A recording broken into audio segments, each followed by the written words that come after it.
మహోన్నతుడైనటువంటి దేవుని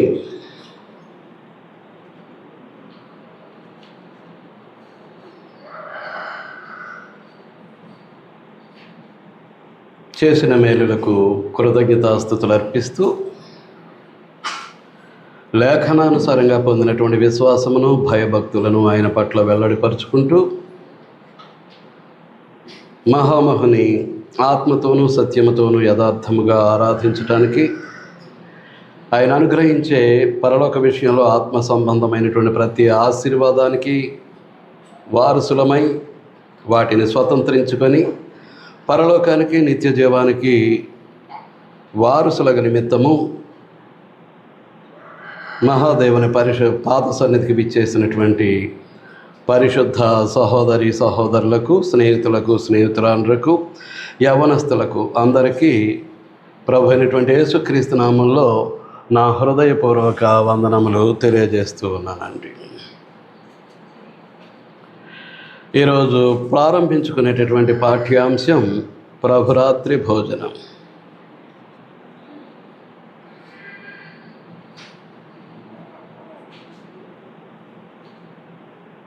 ఈరోజు మనం ప్రారంభించుకునేటటువంటి పాఠ్యాంశం ప్రభురాత్రి భోజనం.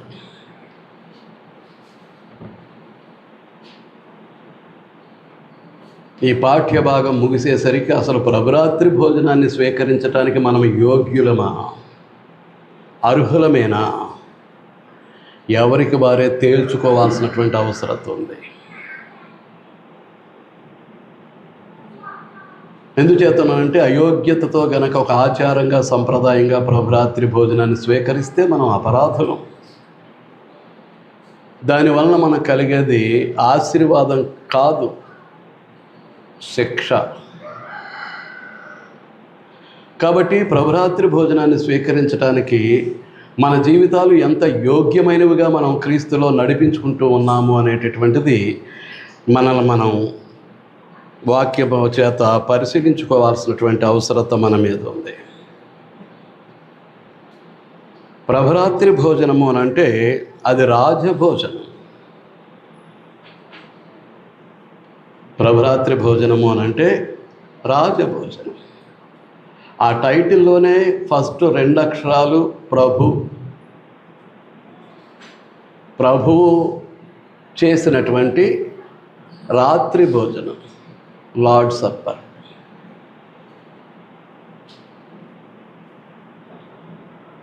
మీకు అర్థమవుతుందా? అంటే ప్రభువు చేసినటువంటి ఆ రాత్రి భోజనంలో మనం పాలిభాగస్థులం అవుతున్నాం.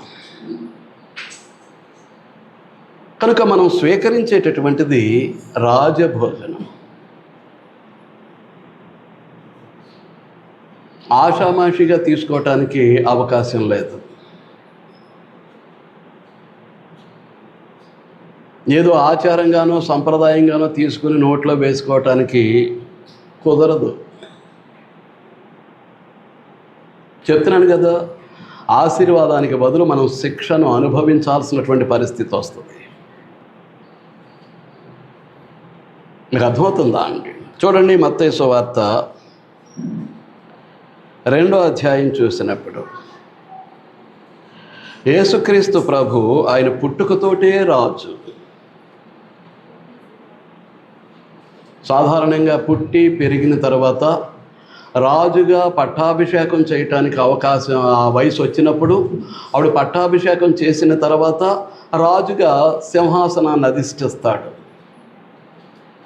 కానీ పెరిగి రాజుగా అభిషేకించడానికి తగినటువంటి వయసు వచ్చిన తర్వాత పట్టాభిషేకం చేయబడి సింహాసనాన్ని అధిష్ఠించినటువంటి ప్రభు కాదు, ఈయన రాజు కాదు.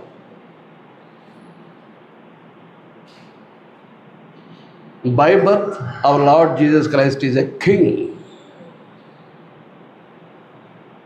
పుట్టుకతోటే రాజు. మీరు ఎలా భావిస్తున్నారో నాకు తెలియదు.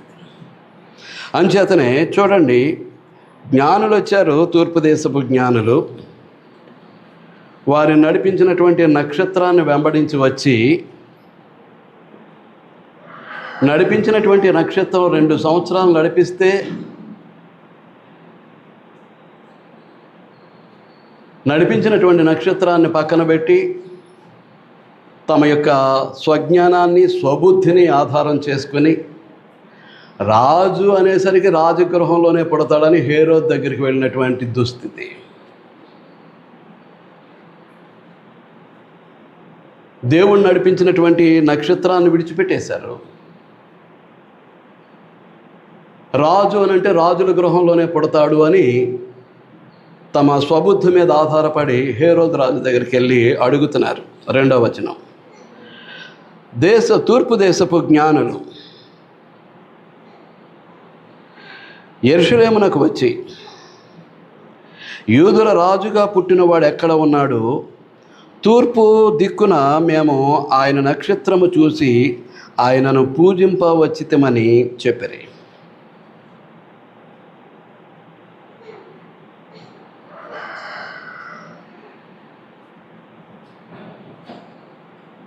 ఒకటి 2 వచనాలు మరొకసారి చదువుతాను. రాజైన హేరోదు దినముల యందు యూదయ దేశపు బెత్లెహేములో యేసు పుట్టిన పిమ్మట, ఇదిగో తూర్పు దేశపు జ్ఞానులు యెరూషలేమునకు వచ్చి, యూదుల రాజుగా పుట్టినవాడు ఎక్కడున్నాడు?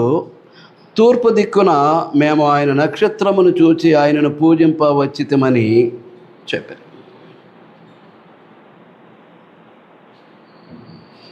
కాబట్టి యేసుక్రీస్తు ప్రభు ఆయన పుట్టుకతోటే రాజు.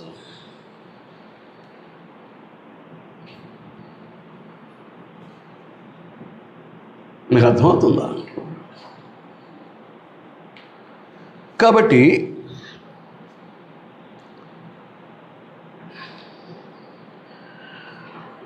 పస్కా విందులో ధర్మశాస్త్రాన్ని ఆచరించడానికి వచ్చినటువంటి ప్రభు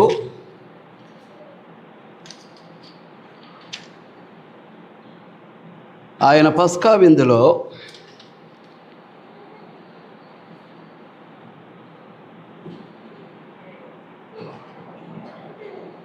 క్రైస్తవులముగా క్రీస్తు సంఘమునందు మన పరిశుద్ధతను పరీక్షించుకుంటూ ఆచరించబోయేటటువంటి ప్రభురాత్రి భోజనాన్ని స్థాపించినట్లుగా మనం చూస్తూ ఉన్నాం. చూడండి, మత్తయి సువార్త 26వ అధ్యాయం 26వ వచనం నుంచి, వారు భోజనము చేయుచుండగా యేసు ఒక రొట్టె పట్టుకొని దానిని ఆశీర్వదించి విరచి తన శిష్యులకిచ్చి, మీరు తీసుకొని తినుడి, ఇది నా శరీరం అని చెప్పాను. మరియు ఆయన గిన్నె పట్టుకొని కృతజ్ఞతాస్తుతులు చెల్లించి వారికిచ్చి, దీనిలోనిది మీరందరూ త్రాగుడి, ఇది నా రక్తము, అనగా పాప క్షమాపణ నిమిత్తము అనేకుల కొరకు చిందింపబడుచున్న నిబంధన రక్తము. ఆచరించేది పస్కా.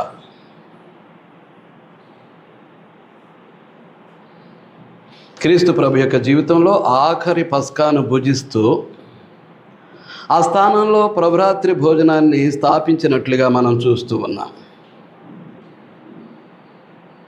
ఆ సమయంలో 2 ఉన్నాయి. 1 పస్కా, 2 ప్రభురాత్రి భోజనం. పస్కా గడుస్తున్నటువంటి ధర్మశాస్త్ర కాలాన్ని, పాత నిబంధన కాలానికి యోగ్యమైందిగా అక్కడ సూచింపబడుతూ ఉంది. తర్వాత భవిష్యత్తులో క్రైస్తవ్యం భూమి మీద స్థాపించబడిన తర్వాత, క్రీస్తు సంఘము అనేటటువంటి దేవుని యొక్క రాజ్యము స్థాపించబడిన తర్వాత, ఆ దేవుని రాజ్యమైనటువంటి క్రీస్తు సంఘంలో తమ పరిశుద్ధతను పరీక్షించుకుంటూ క్రైస్తవులు, క్రీస్తు సంఘ సభ్యులు స్వీకరించబోయేటటువంటి ప్రభురాత్రి భోజనాన్ని ఆ సమయంలో స్థాపించినట్లుగా మనం చూస్తూ ఉన్నాం.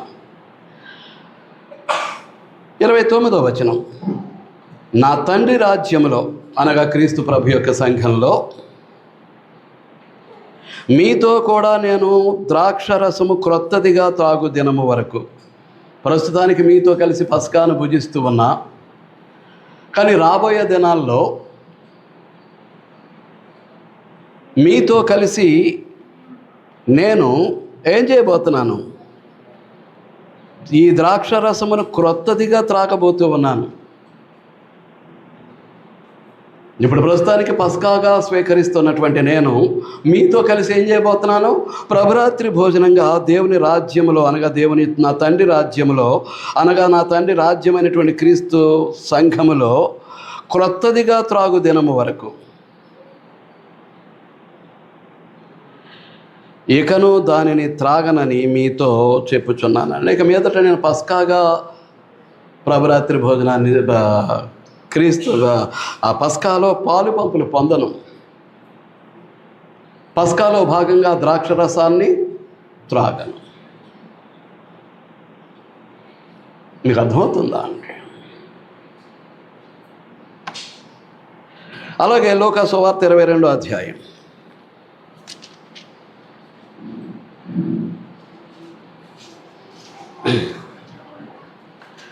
14వ వచనం నుంచి, లోకా సువార్త 22వ అధ్యాయం 14వ వచనం నుంచి, ఆ గడియ వచ్చినప్పుడు ఆయనను ఆయనతో కూడా అపోస్తులను పంక్తిని కూర్చుండిరి. అప్పుడు ఆయన, నేను శ్రమపడక మునుపు మీతో కూడా ఈ పస్కాను భుజింపవలనని మిక్కిలి ఆశపడితిని. అది దేవుని రాజ్యములో నెరవేరు వరకు ఇక ఎన్నడూనూ దాన్ని భుజింపనని మీతో చెప్పుచున్నానని వారితో చెప్పి, ఆయన గిన్నె ఎత్తుకొని కృతజ్ఞతాస్తుతులు చెల్లించి, మీరు దీనిని తీసుకొని మీలో పంచుకొనడి. ఇక మీదట దేవుని రాజ్యము వచ్చే వరకు నేను ద్రాక్షరసము త్రాగనని మీతో చెప్పుచున్నాను అనెను. పిమ్మట ఆయన ఒక రొట్టె పట్టుకొని కృతజ్ఞతాస్తుతులు చెల్లించి దాన్ని విరిచి వారికిచ్చి, ఇది మీ కొరకు ఇయ్యబడుచున్న నా శరీరము, నన్ను జ్ఞాపకము చేసుకున్నటకు దీనిని చేయుడని చెప్పాను. ఆ ప్రకారమే భోజనమైన తరువాత ఆయన గిన్నెయు పట్టుకొని, ఈ గిన్నె మీ కొరకు చిందింపబడుచున్న నా రక్తము వలనైన క్రొత్త నిబంధన.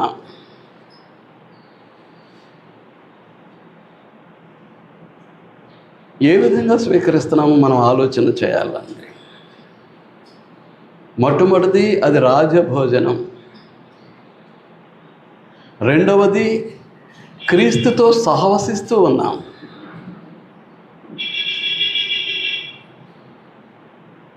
He is partaking the Lord's Supper along with us. ఇక్కడ ప్రభు ఉన్నారు. నువ్వు తీసుకుంటూ ఉండగా నీతో పాటు ఆయన తీసుకుంటూ ఉన్నారు.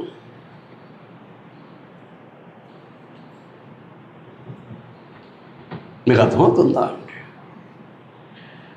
ఆయనతో కలిసి పాలు పంపులు పొందటానికి మన యోగ్యత ఏంటో మనం చూసుకోవాల్సినటువంటి అవసరం ఉందండి.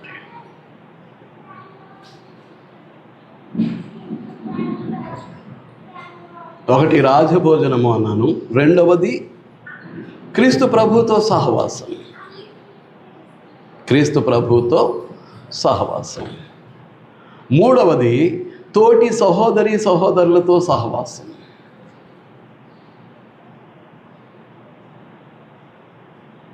మీకు అర్థమవుతుందా?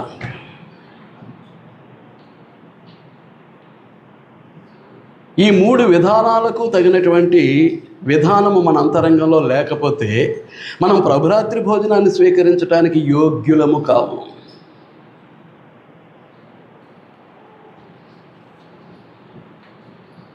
మీకు అర్థమవుతుందా? ముందుగా రాజభోజనాన్ని గురించి ఆలోచన చేస్తే దానికి విలువ ఉంటుంది. రాజుతో కలిసి రాజు భోజనం చేసేటటువంటి బల్ల మీద మనం భోజనం చేయటము అని అంటే చిన్న విషయం కాదు.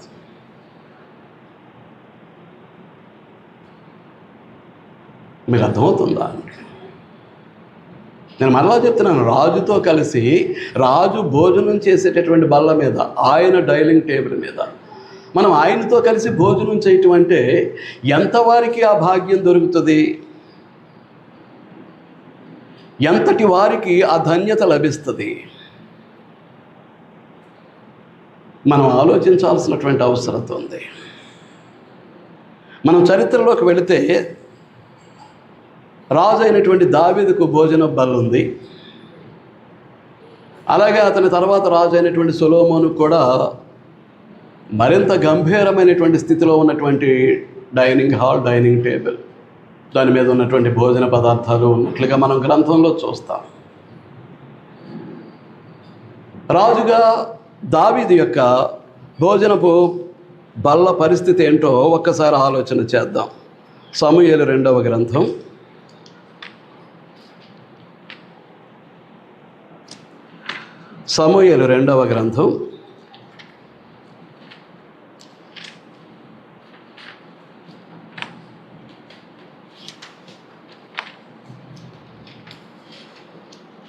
9వ అధ్యాయం.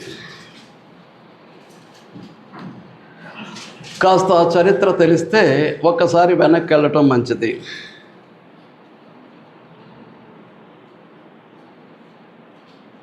సౌలుకి దావీదుకి వైరం ఉంది. బాలుడైనటువంటి దావీదుకు, రాజు అయినటువంటి సౌలుకు.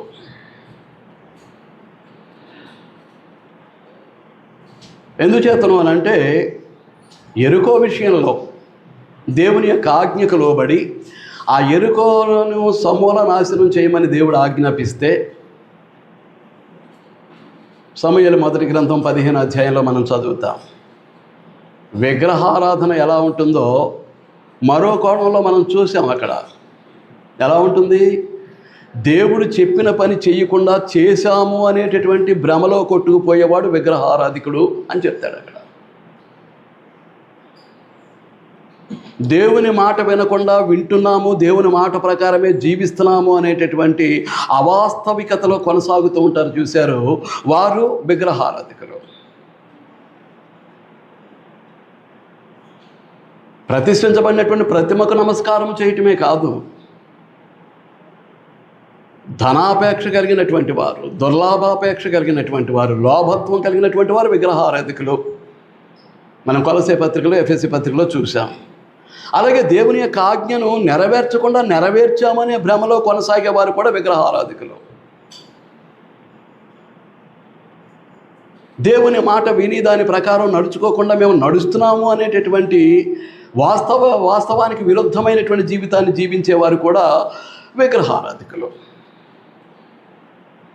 అనే భావాన్ని అక్కడ వ్యక్తపరుస్తాడు సౌలును ఉద్దేశించి. మనకు కూడా వర్తిస్తుంది. మీకు అర్థమవుతుందా అండి? అలాగూ దేవునికి వ్యతిరేకమైనటువంటి విధానంలో నడుచుకున్నటువంటి సౌలును సింహాసన భ్రష్టుల్ని చేసి ఆ స్థానంలో సింహాసనాన్ని అధిష్ఠింప చేయడానికి దావీదును సిద్ధపరిచినటువంటి సంగతి ఇతనికి తెలిసింది.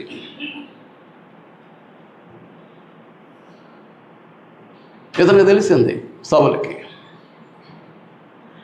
ఈ లోపల ఎప్పుడైతే దేవుని యొక్క ఆజ్ఞకు, దేవుని యొక్క మాటకు అవిధేయుడయ్యాడో, దేవుని యొక్క పరిశుద్ధాత్మ సౌలును విడిచిపెట్టిపోయి దేవుడి దగ్గర నుంచి వచ్చినటువంటి దురాత్మ వాడిని ఆక్రమించుకుంది. మనకి అదే జరుగుతుంది. మనలో ఉన్నటువంటి పరిశుద్ధాత్ముడు మనల్ని విడిచిపెట్టిపోతాడు. దేవుడే పంపిస్తాడు ఒక దురాత్మను నిన్ను పీడించడానికి, నన్ను పీడించడానికి, దేవుని మాట ప్రకారం నడుచుకోకపోతే. అలాగే సౌలుకు జరిగింది. కాబట్టి ఈ లోపలనే దావీదును రాజుగా అభిషేకించేశాడు సమూయేలు ప్రవక్త బెత్లెహేముకు వెళ్ళి. కాబట్టి ఎలాగైనా సరే సౌలు దావీదును సంహరించాలనే ఉద్దేశంలో ఉన్నాడు సౌలు. అనేక ప్రయత్నాలు చేస్తాడు. అయితే సౌలుకు కుమారుడు ఉన్నాడు, యోనాతాను. అతడు దావీదు ప్రాణ స్నేహితుడు. తండ్రేమో శత్రువు దావీదుకు, సౌలు యొక్క కుమారుడేమో దావీదుకు ప్రాణ స్నేహితుడు. ఇంకెంత ప్రాణ స్నేహితుడు అంటే ఒకరికొరకొకరు ప్రాణం పెట్టే అంత. కాబట్టి దావీదును సంహరించడానికి సౌలు, తన తండ్రి అయినటువంటి సౌలు ఎన్ని ఎత్తులు వేస్తూ ఉంటాడో అవన్నీ పట్టుకొచ్చి దావీదుతో చెప్పి, ఆ సౌలు దావీదును సంహరించడానికి చేసే ప్రయత్నాల్లో దావీదును తప్పించడానికి సహకరిస్తూ ఉంటాడు యోనాతాను. ఆ తర్వాత ఫిలిస్తీన్లతో యుద్ధంలో యోనాతాను చనిపోయాడు, సౌలు చనిపోయాడు. మనకు తెలుసు. బైబిల్ చదివితే సంగతులు మీకు తెలిస్తే, ఈ బైబిల్ చదవని వారికి ఈ సంగతులు తెలియవు. అనుదిన బైబిల్ పఠనం అనేటటువంటిది అలవాటు ఉంటే సంగతులు తెలిస్తే, లేకపోతే నేను చెప్పేది ఏదో కథ చెప్పినట్టు ఉంటుంది. అవి ఎక్కడున్నాయో కూడా తెలియదు మీకు. మీకు అర్థమవుతుందా అండి? అది మీ బలహీనత, నేనేం చేయలేను. అర్థమవుతుందా అండి? అలాంటి పరిస్థితుల్లో సౌలు సంహరింపబడ్డాడు. ఆ స్థానంలోకి దావీదు సింహాసనాన్ని అధిష్ఠించాడు.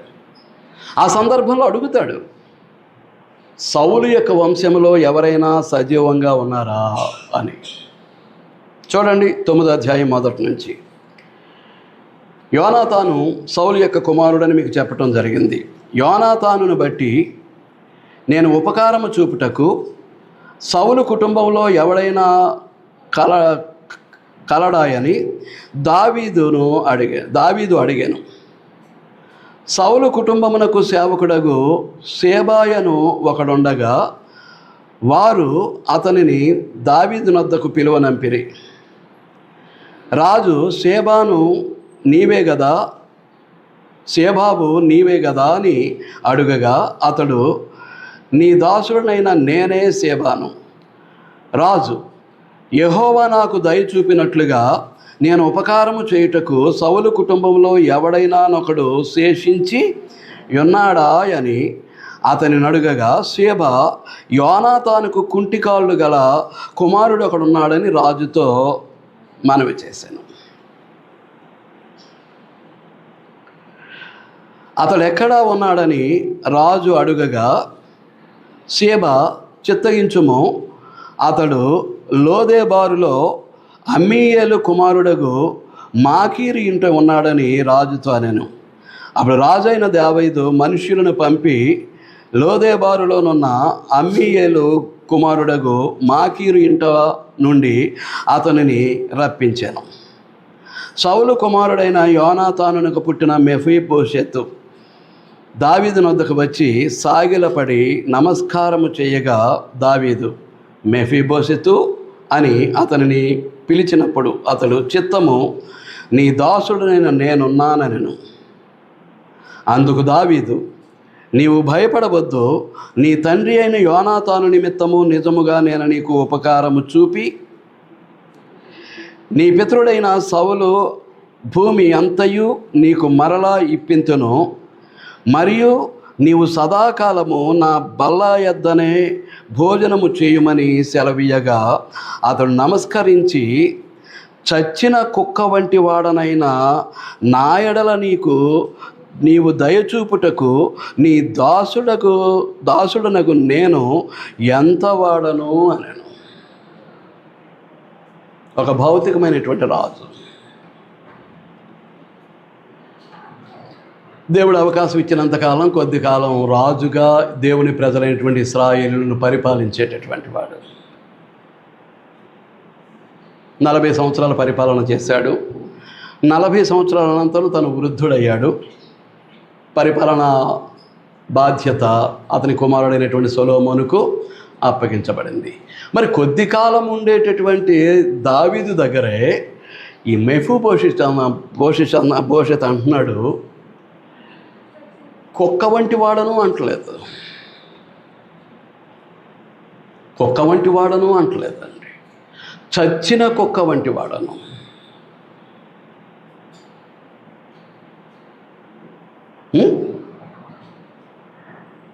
ఏంటండి? చచ్చిన కుక్క వంటి వాడనైనా నా ఎడల నీకు దయచూపుటకు నీ దాసుడునగు నేను ఎంతటి వాడను.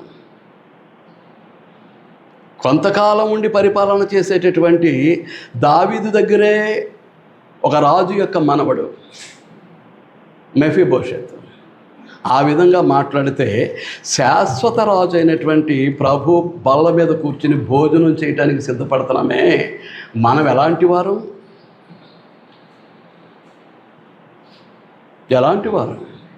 ఎలాంటి వారమై ఆ బల్లలో పాలు పంపులు పొందుతున్నాం? ఆ ప్రభురాత్రి భోజనంలో పాలి భాగస్థులం అవుతున్నాం. ఏమండి? ఏంటండి యోగ్యులమేనా? యోగ్యతతోనే పాలు పంపులు పొందుతున్నామా? మరలా ప్రభురాత్రి భోజనంలో ఉన్నటువంటి ఇంగ్రీడియంట్స్, పదార్థాలు ఏంటి? క్రీస్తు ప్రభు యొక్క శరీరము, ఆయన రక్తము. ఆ రెండును పరిశుద్ధమైనవే. ఏ స్థితిలో ఉండి వాటిలో పాలు పంపులు పొందుతున్నాం? ఎప్పుడైనా ఆలోచించామా?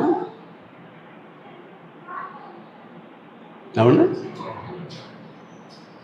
ఎప్పుడైనా ఆలోచించాం? పైగా కుంటివాడు 2 కాళ్ళు విరిగిపోయాయి.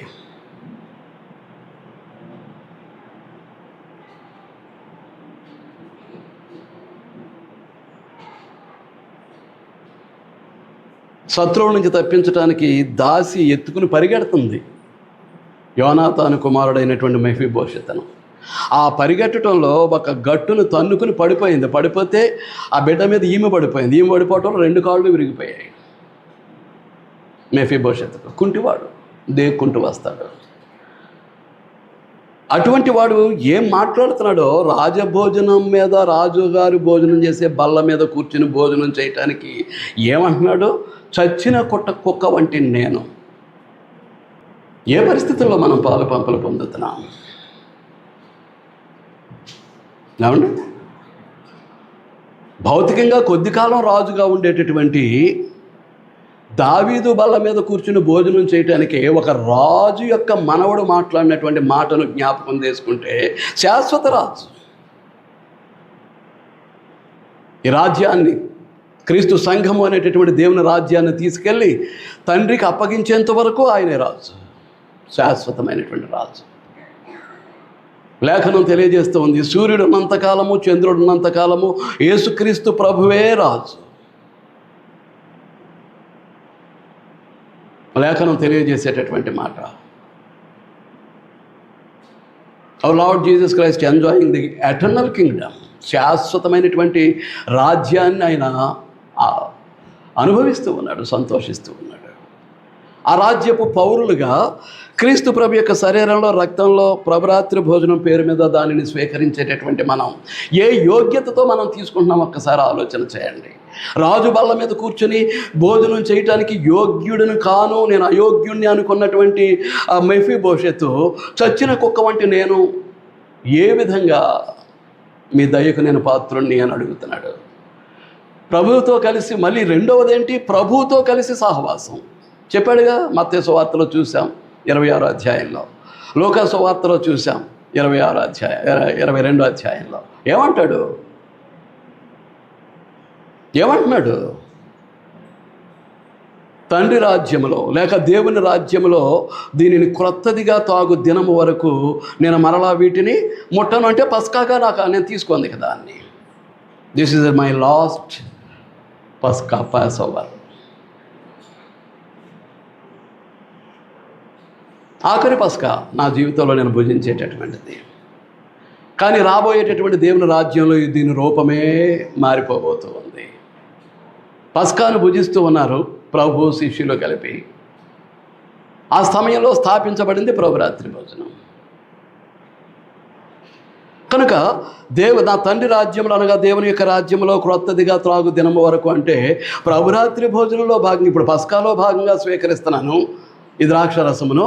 అప్పుడు ప్రభురాత్రి భోజనంలో భాగంగా క్రొత్తదిగా స్వీకరించేంత వరకు మరలా నేను ద్రాక్షరసమును త్రాగను అని చెప్పి. అంటే ఇప్పుడు మనం ఎవరితోటి సహవాసం చేస్తున్నాం? యోగ్యులమేనా? పైగా హీఈస్ ఎటర్నల్ కింగ్, శాశ్వతమైనటువంటి రాజు. శాశ్వతమైనటువంటి రాజుతోటి ప్రభురాత్రి భోజనంలో పాలు పంపులు పొందటానికి యోగ్యులమేనా? నువ్వు యోగ్యులవని నీవు అనుకుంటున్నావా? యోగ్యురాలవని నీవు అనుకుంటున్నావా? యోగ్యులను, యోగ్యురాలనని మనం అనుకుంటే ఏంటి మన యొక్క యోగ్యత? ప్రభుతో కలిసి సహవాసాన్ని పంచుకోవటానికి నీ జీవన విధానం ఏంటి? క్రీస్తునందు ఉన్నటువంటి ఒక సత్క్రైస్తవుడిగా, సత్క్రైస్తవురాలుగా నీ బ్రతుకేంటి? నీ జీవన విధానం ఏంటి? ఏ జీవన విధానంతో ప్రభుతో సహవసించడానికి సిద్ధపడుతున్నావు? ప్రభురాత్రి భోజనం స్వీకరిస్తూ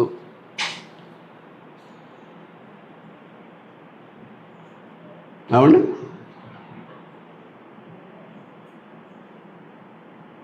what is our qualification to partake the lord supper? ప్రభురాత్రి భోజనంలో పాలు పొందటానికి నీకు ఉన్నటువంటి యోగ్యత ఏంటి, నీ అర్హత ఏంటి? నా యోగ్యత ఏంటి, నా అర్హత ఏంటి? He is a king. By birth he is a king. Lord Jesus Christ is a king. ఏ యోగ్యత? ఒకసారి సొలొమోను భోజనపు బల్ల కూడా మనం చూద్దాం. సొలొమోను భోజనపు బల్లను చూడటానికి శాబదేశపు రాణి పనిగట్టుకుని వచ్చింది. రాజులు మొదటి గ్రంథం 7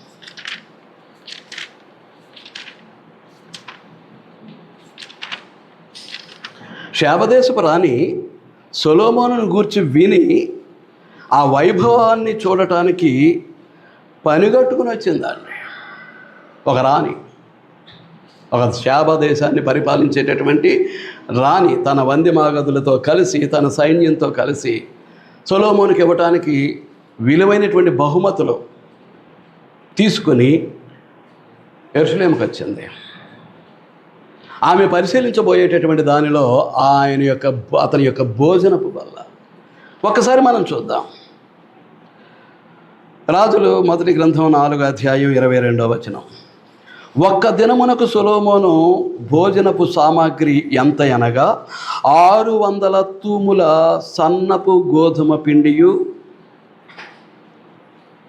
1200 తూముల మొతక పిండియు, క్రొవ్విన ఎడ్లు 10, విడి ఎడ్లు 20, 100 గొర్రెలను, ఇవియు కాక ఎర్ర దుప్పులను జింకలను, కొవ్విన బాతులను తేబడను ఒక్కరోజు భోజనానికండి. సొలొమోను భోజనపు బల్ల ఎంత విలువైందో భౌతికంగా ఒక్కసారి ఆలోచన చేయండి.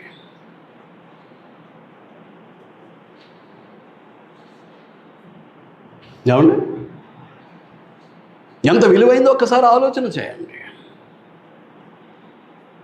తూము అంటే ఇంచుమించుగా 6 మానికలు.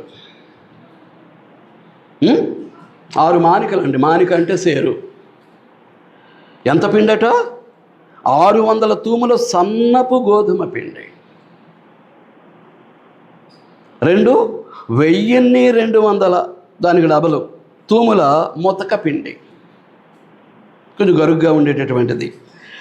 క్రొవ్విన ఎడ్లు 10, అంటే ప్రత్యేకంగా మేపినటువంటి, కొవ్వు పట్టినటానికి తగిన ఆహారం అందించబడినటువంటి ఎద్దులు 10. ఎన్ని రోజుల భోజనానికి? ఒక రోజు.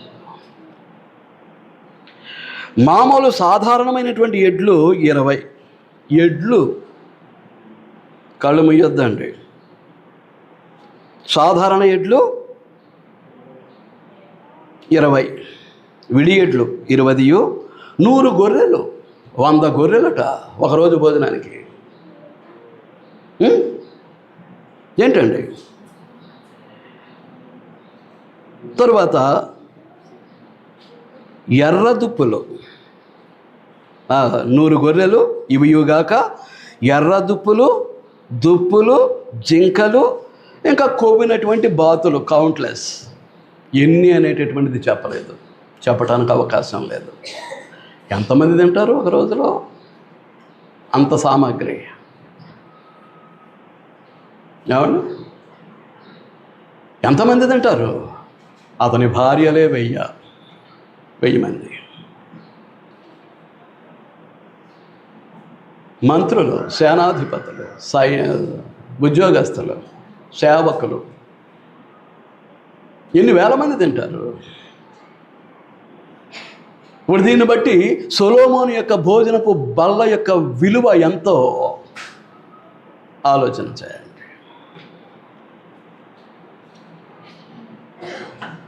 ఏమండి,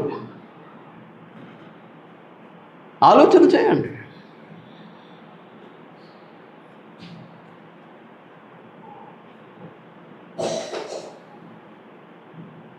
కనుక ఈ విధానం ఏంటి అని అంటే, తమ యొక్క ఆధిపత్యాన్ని, ఆధిక్యతను ప్రదర్శించుకునేటటువంటి పద్ధతి. భోజనం దగ్గర కూడా, రాజులుగా భోజనం దగ్గర కూడా తమ ఉన్నతత్వాన్ని ప్రదర్శించుకునేటటువంటి పద్ధతి.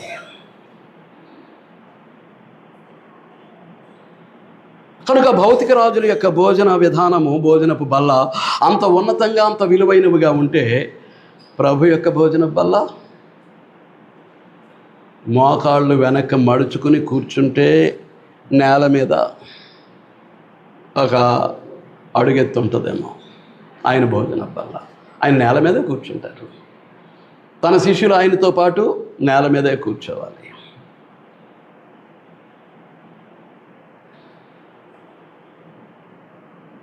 మీకు అర్థమవుతుందా? అయినప్పటికీ వారందరూ తాత్కాలికులు, రాజులుగా కొద్ది కాలం మాత్రమే తమ ప్రజలను పరిపాలన చేసేటటువంటి వారు. కానీ దేవుని రాజ్యమైనటువంటి క్రీస్తు సంఘాన్ని క్రీస్తు ప్రభు పరిపాలన చేసేది సూర్యుడు ఉన్నంతకాలము, చంద్రుడు ఉన్నంతకాలము. ఆయన పరిపాలించినటువంటి పరిస్థితి, రాజ్యాన్ని తీసుకెళ్లి తండ్రికి అప్పగించే పరిస్థితి వస్తే ఇక ఈ సృష్టి ఉండదు, ఈ భౌతికమైనటువంటి సృష్టి ఉండదు. సూర్యుడు లేడు, చంద్రుడు లేడు, శాశ్వత రాజ్యం. ఎక్కడ కూర్చున్నాడు శాశ్వతమైనటువంటి రాజు? నేల మీద కూర్చున్నాడు.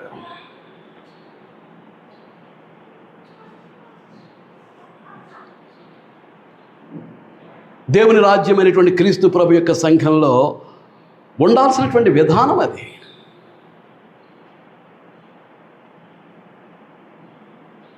ఇప్పుడు ఎక్కడికి వచ్చినటువంటి మనం మరలా తిరిగి ఇంటికి వెళ్ళేంత వరకు గ్యారంటీ ఉందా?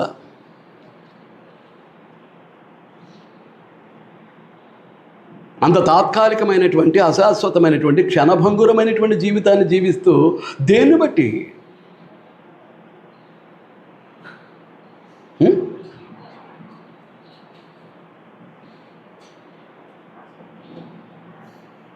దేన్ని బట్టి?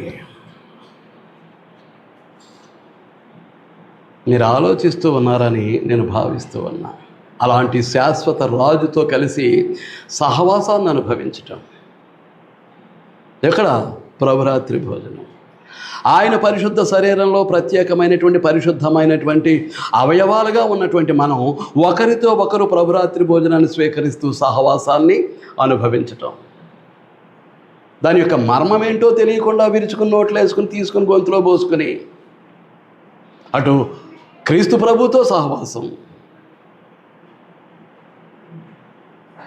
మన రాజు అయినటువంటి యేసుక్రీస్తు ప్రభుతో సహవాసం, ఆయన శరీరంలో ప్రత్యేకమైనటువంటి పరిశుద్ధముగా ఉన్నటువంటి అవయవాలైనటువంటి తోటి సహోదరి సహోదరులతో సహవాసం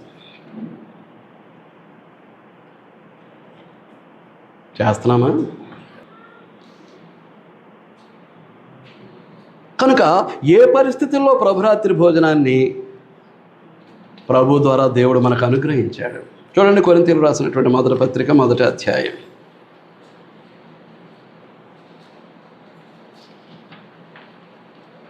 కొరింథీయులకు రాసినటువంటి మొదటి పత్రిక 1వ అధ్యాయం.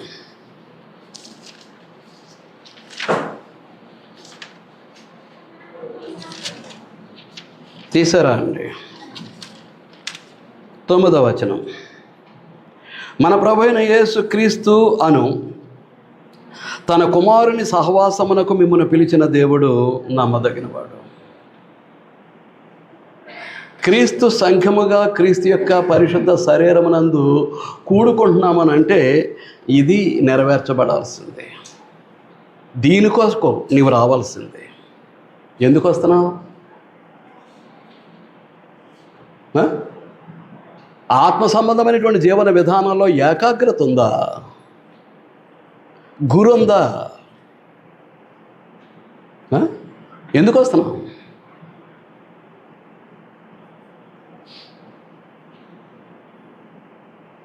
క్రీస్తు సంఘముగా కూడుకోవటంలో ఉన్నటువంటి మర్మం అది.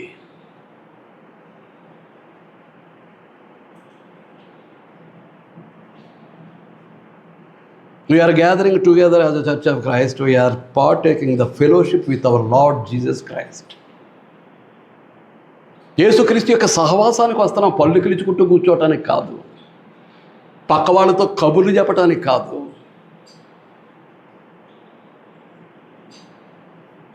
సమయం దొరికిందంటే 4-5 సార్లు పైకి కిందకి పైకి తిరగటానికి కాదు. ఏదో పూర్ణ విశ్వాసము భక్తి కలిగినట్లుగా కూర్చొని పోతూ విన్నదంతా ఇక్కడే దులిపేసి ఒక్కటి మొక్క మాట కూడా పట్టుకెళ్ళేది ఉండదు. కొద్దిమంది మొత్తం ఇక్కడే దులిపేసి ఖాళీ మనుషులు వెళ్ళిపోతారు. ఇంకా తర్వాత ఈ వాక్యానికి వారి బ్రతుక్కి ఎక్కడ సంబంధం ఉండదు, ఎక్కడ సంబంధం ఉండదండి. లోకుల కంటే అన్యాయమైనటువంటి అక్రమమైనటువంటి జీవితాన్ని జీవిస్తూ ఉంటారు కిందకెళ్ళిపోయి.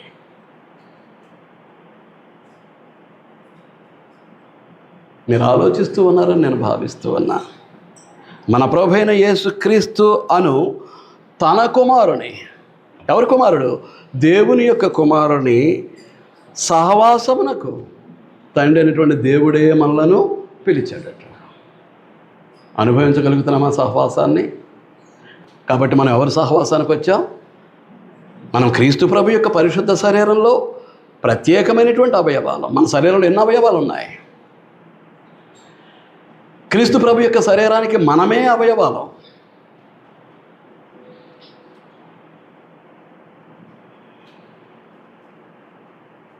మీకు అర్థమవుతుందా? క్రీస్తు ప్రభు యొక్క శరీరానికి మనమే అవయవం. నేను కన్నుగా ఉన్నాను అనుకోండి, నేను రాలేదనుకోండి, ఆయన గుడ్డివాడిగా చేయటమే కదా నా పని. నేను నోరుగా ఉన్నాను అనుకోండి, నేను రాలేదనుకోండి, ఆయనను మోగవాడిగా చేయటమే కదా నా పని. ఆయనకు చెవుగా నేను ఉన్నాను అనుకోండి, నేను రాలేదనుకోండి, ఆయనను చెవిటివాడిగా చేయటమే కదా నా పని. నేను కాలుగా ఉన్నాను అనుకోండి, నేను రాలేదనుకోండి, ఆయనను కుంటివాడిగా చేయటమే కదా నా పని. దేవునికి కుమారులమని కుమార్తెలమని మన రక్షకుడును మన పాప విమోచకుడైనటువంటి క్రీస్తు ప్రభువును ఆ స్థితిలో ఉంచటానికి నువ్వు క్రీస్తు సంఘ సభ్యుడివి, సభ్యురాలివి. అందుకేనా క్రీస్తు ప్రభుతో సహవాసం పొందటం ప్రభురాత్రి భోజన సమయంలో? ఏమండి? ఎందుకు? మీ ఆత్మ సంబంధమైనటువంటి జీవితాలను ఒక్కసారి పరిశీలించుకోండి. ఇది ఉపోద్ఘాతంగా మాత్రమే నేను మాట్లాడాను. వచ్చే వారం పాఠంలో ఎంటర్ అవుతాం. శ్రద్ధగా విన్నందుకు మీ అందరికీ వందనాలు తెలియజేస్తూ నేను ముగిస్తూ ఉన్నాను. అట్టి స్థితిలో మనం ఉన్నామా? అసలు రాజభోజనం యొక్క విలువ ఏంటి? ఆ రాజులందరూ, భౌతికమైన రాజులందరూ తాత్కాలికులు, కొద్ది కాలం మాత్రమే పరిపాలన చేస్తారు, ఆ తర్వాత లోకాన్ని విడిచిపెట్టేస్తారు. కానీ ఈయనెవరు? మన పాప విమోచనార్థం శిలువలో బలై చనిపోయి సమాధి చేయబడి మరలా పునరుద్ధానంలో తిరిగి లేచినటువంటి వాడు, ఇక మరలా మరణించుడు. ఆయన శాశ్వతమైనటువంటి సజీవుడైనటువంటి రాజు. ఆ రాజు యొక్క పరిపాలన కింద ఉన్నటువంటి మనము ఆ రాజుతో సహవాసాన్ని అనుభవించడానికి ప్రయత్నించేటటువంటి మనం. మెఫీబోషెత్ ఏమంటున్నాడు? ఒక రాజుగారు యొక్క మనవడు ఏమంటున్నాడు? చచ్చిన కుక్క వంటి నేను మీతో కలిసి బళ్ళ మీద కూర్చునేటువంటి యోగ్యత ఉందా? మరి శాశ్వత రాజు అయినటువంటి ప్రభు అయినటువంటి యేసుక్రీస్తుతో సహవాసించడానికి ఆయన భోజన బల్ల మీద పాలు పంపులు పొందే నీ స్థితి ఏంటి, నా స్థితి ఏంటి? ఒక రాజు యొక్క మనవడు, నేను చచ్చిన కుక్క వంటి వాడను, నేను మీతో పాటు మీ భోజన బల్ల మీద భోజనం చేయటమే నాడు అడిగితే, శాశ్వత రాజు అయినటువంటి క్రీస్తు యొక్క భోజన బల్ల మీద పాలు పంపులు పొందటానికి, ఆయన శరీరాన్ని రక్తాన్ని భుజించి సేవించడానికి సిద్ధపడినటువంటి నీవు, నీ స్థితి ఏంటో నీకు అర్థమవుతుందా?